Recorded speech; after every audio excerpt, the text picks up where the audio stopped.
ఈ సినిమా నాకు తెలిసి టీజర్ వచ్చేసి Feb 14, 2024 రిలీజ్ అయింది. అవునండి. ట్రైలర్ వచ్చేసి Feb 14th నాని గారి చేతుల్లో రిలీజ్ అయింది. 1 year ఎందుకు లేట్ అయింది? 1 year మా ధనరాజ్ వల్ల లేట్ అయిందండి. అంటే ఏం చేశారు? అంటే చాలామంది ధనరాజ్ ఫేస్ని యాక్సెప్ట్ చేయలేరు.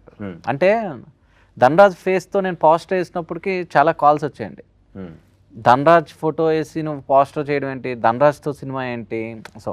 సో ఈ ప్రాసెస్లో నేను వాళ్ళకి అరే ఇది ధనరాజ్ కాదు రాఘవ, నా సినిమాలో తండ్రి సముద్రకని గారు, కొడుకు ధనరాజు యాక్ట్ చేశారు, రామం రాఘవ, ఇది వాళ్ళలోకి వెళ్ళడానికి నాకు టైం పట్టిందండి.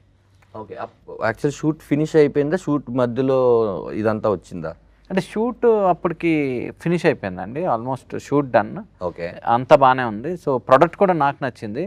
సో వాళ్ళు ఏంటంటే బుక్ మీద ఒక ఫస్ట్ పేజ్ చూసి బుక్ అంతా ఇలాగే ఉంటుందని డిసైడ్ అయినట్టు ధనరాజ్ని చూసినంటే ధనరాజ్ హీరో ఏమో, ధనరాజ్కి సాంగ్స్ ఉంటాయేమో, ధనరాజ్కి హీరోయిన్ ఉండి ఉంటుంది, ధనరాజ్ 100 మందిని కొడతాడు, సో వీడికి ఇంత కమర్షియల్ ఫిలిం ఏంటి, ఇలా ఏం పెద్ద హీరో అనుకుంటున్నాడా, తమిళ హీరో అయిపోదాం అనుకుంటున్నాడా, ఇలాంటి క్వశ్చన్స్ అన్నీ వచ్చాయి. బట్ వాళ్ళకి ఎగ్జాక్ట్గా అరే నేను చెప్తుంది ఒక ఎమోషన్, తండ్రి కొడుకుల ఎమోషన్, ఇలాంటి తండ్రి ప్రతి ఇంట్లో ఉంటాడు, ఇలాంటి కొడుకు ఏ ఇంట్లో ఉండకూడదు.